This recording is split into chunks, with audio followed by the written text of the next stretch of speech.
j'espère que vous allez bien. Aujourd'hui, nous allons parler du temps des reines. Alors, vous vous rappelez de Clovis, le mérovingien, par qui le roi de France est devenu chrétien. Plus tard, Charlemagne, qui a été sacré empereur par le pape et a consolidé le pouvoir. Ensuite, Louis IX, le saint, qui a vécu comme Jésus et qui a fait des croisades à Jérusalem pour essayer de reprendre la terre de Jésus aux musulmans. François Ier, devenu roi en 1515, qui a développé les arts, l'architecture et a imposé le français sur le territoire par l'ordonnance de Villers-Cotterêts. Et enfin, la semaine dernière, nous avons vu Henri IV qui avait épousé la fille du roi, Marguerite de Navarre, le jour de la Saint-Barthélemy, le jour donc où, pendant qu'il faisait la fête de son mariage, sa belle-mère Catherine de Médicis a fait tuer tous les nobles protestants. Et donc Henri de Navarre ne devait pas être roi, puisque c'était pas le fils du roi. Sauf que tous les fils du roi, les héritiers, sont morts les uns après les autres. Donc c'est comme ça que Henri le Protestant est devenu roi. Et en 1598, il a signé l'édit de Nantes et il a mis fin aux guerres de religion.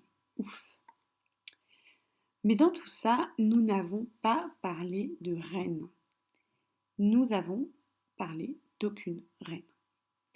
Il faut dire qu'au temps des rois, la place des femmes n'était pas très enviable. Elles n'étaient pas importantes et on n'écoutait pas ce qu'elles avaient à dire. Même les femmes très riches n'avaient pas d'éducation et dans l'ensemble, elles ne savaient pas lire, pas écrire. Petites, elles obéissaient à leur père qui choisissait si elles devenaient bonnes sœurs ou si elles épousaient un homme. Si elles se mariaient, elles obéissaient alors à leur mari. Donc c'est complètement différent d'aujourd'hui, où aujourd'hui les femmes ont les mêmes places que les hommes et obéissent à la loi comme les hommes. Elles n'obéissent plus à leur mari. Et puis il faut savoir qu'en France, ce n'était pas comme en Angleterre. En Angleterre, c'est le premier enfant, l'aîné, qui devient roi à la place de son père. Donc que ce soit une fille ou un garçon, on s'en fiche, c'est pareil. Par exemple, ici, lorsque le roi George VI est mort, c'est sa fille aînée, Élisabeth, qui est devenue reine, donc qui ressemble maintenant plus à ça, Élisabeth II. Vous voyez, s'en fiche de savoir si c'est un garçon ou une fille, c'est elle qui est devenue reine. En France, il n'y a pas de filles qui deviennent reines. Si le roi n'a pas de garçon, il se débrouille pour trouver un cousin, un beau-fils ou je ne sais quoi pour prendre sa place. C'est comme cela que, d'ailleurs, François Ier est devenu roi et que Henri IV, pareil, est devenu roi, puisque tous les héritiers mâles étaient morts et que on les a choisis pour devenir rois. Bref, les filles, si vous vouliez devenir reine, il ne fallait pas être la fille du roi, comme Élisabeth, mais épouser un roi, c'était plus sûr. Bon, et puis, si vous pensez que les princesses avaient de beaux mariages pleins d'amour comme Cendrillon, bah c'était pas vraiment ça. On mariait les filles riches pour faire des alliances, pour gagner des territoires et pour avoir leur argent. Par exemple, Louis VII a épousé Aliénor d'Aquitaine pour avoir la région d'Aquitaine. Charles IX a épousé Anne de Bretagne pour avoir la Bretagne. Donc vous voyez, ce n'était pas des mariages d'amour. Regardez cette miniature où on peut voir le roi en habit bleuté, ici avec une couronne. On voit l'évêque en rouge et puis la fiancée en rose qui va devenir la future reine et qui a l'air plutôt très triste. Heureusement, aujourd'hui, les mariages forcés sont interdits. Ouf. Donc vous l'aurez compris, les reines à cette époque n'avaient pas beaucoup de pouvoir. Pas beaucoup, sauf parfois. Déjà, c'est elles qui étaient en charge de l'éducation de leurs enfants. Qui va être leur professeur, que vont-ils apprendre, qui s'occupe d'eux, etc. Donc la reine est aussi en charge, si elle est en charge de ses enfants, elle est aussi en charge de son fils aîné, donc elle est en charge de l'éducation du futur roi. Et ça, c'est important. Par exemple ici, on peut voir, là en habit tout simple, le futur roi Saint-Louis avec son auréole, hein, je vous avais dit, l'auréole pour les saints. Et là, c'est sa maman Blanche de Castille. Vous avez vu que le doigt de Blanche de Castille donne un ordre, puisque c'est elle qui dirige l'éducation de son fils. Et d'ailleurs, elle a voulu pour lui une éducation très pieuse, très proche de Jésus et pleine de justice. Donc, comme vous le savez, elle a réussi son pari. Donc, une reine peut aussi avoir du pouvoir quand son mari, le roi, meurt et que son fils aîné, le nouveau roi, est trop petit pour régner. Elle devient alors régente. C'est elle qui a le pouvoir, c'est elle qui gère le pays en attendant que son fils soit assez grand pour régner. C'est le cas d'ailleurs de Blanche de Castille, qui, vous savez que Louis IX est devenu roi à 12 ans et donc il était trop petit pour régner. Donc c'est sa maman Blanche de Castille qui a été régente, donc qui a régné à ses côtés pendant 9 ans, donc entre les 12 ans et les 21 ans de Saint-Louis. Et puis ensuite Saint-Louis, qui était assez grand, a pris le pouvoir tout seul. Donc nous avons parlé de Blanche de Castille, une reine exceptionnelle. Il y avait aussi sa grand-mère, Aliénor d'Aquitaine, qui était très intelligente et qui s'est même mariée avec 2 rois.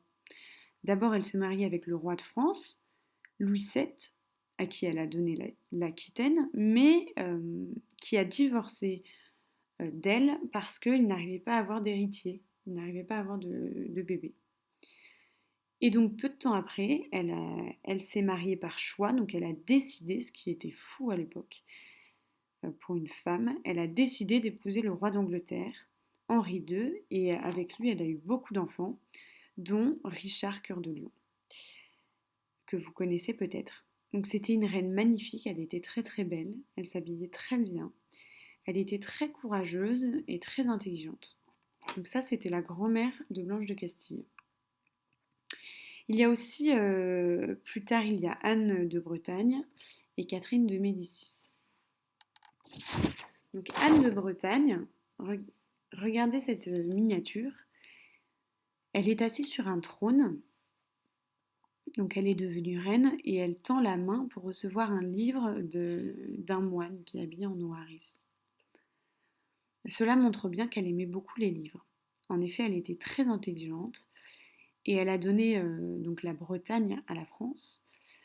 Et c'était aussi une excellente cavalière à cheval, ce qui était très rare à l'époque.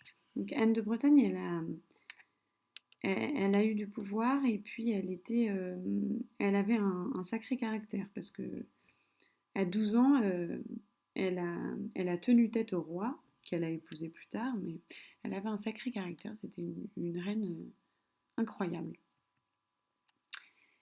Et puis la dernière reine dont nous allons parler aujourd'hui, c'est Catherine de Médicis.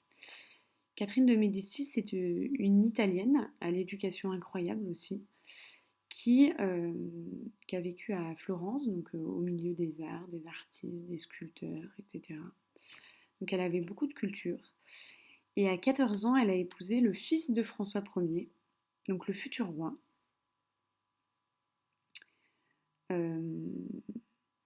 Alors le futur roi, pourquoi? Parce que tous ses frères sont morts. Donc au début, il ne devait pas être roi, son mari, mais comme tous ses frères aînés sont morts, et ben, il est devenu roi et elle, Catherine de Médicis, est devenue reine.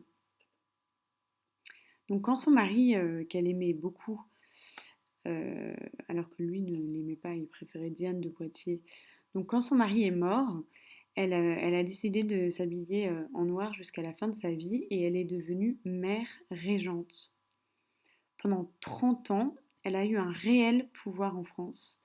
Et elle a conseillé son fils aîné, le roi, qui est mort, puis son deuxième fils, qui est mort aussi, puis son troisième fils, qui est mort aussi. Et c'est elle qui, regardez ici, c'est elle qui, pendant le mariage de sa fille Marguerite, le jour de la Saint-Barthélemy, a commandité le massacre de tous les riches protestants. Voilà, donc c'est elle qui a décidé de ça. Donc c'était pendant qu'elle était... Enfin, vous voyez, elle avait beaucoup de pouvoir puisqu'elle a décidé de choses très importantes pour la France. Alors là, malheureusement, c'était une triste chose. Et vous voyez aussi sur cette image que là, elle est avec des ambassadeurs. Les ambassadeurs, c'est des représentants d'autres pays en France. Et c'est elle qui discute avec eux autour de la table. Donc ça montre bien tout son pouvoir, donc toutes les décisions qu'elle prenait. Et c'était vraiment très très rare à l'époque pour une femme. Donc comme je vous le disais, finalement, tous ses fils sont morts. Donc c'est Henri de Navarre, le mari de sa fille Marguerite, qui est devenu roi. Et donc Henri de Navarre a pris comme nom de roi Henri IV. Henri IV que vous connaissez. Voilà. Donc voilà pour aujourd'hui. Vous avez découvert que les reines avaient très peu de pouvoir, sauf quelques-unes qui étaient exceptionnelles, telles que Aliénor d'Aquitaine, puis Blanche de Castille, sa petite fille, Anne de Bretagne plus tard, et enfin Catherine de Médicis. Voilà pour aujourd'hui.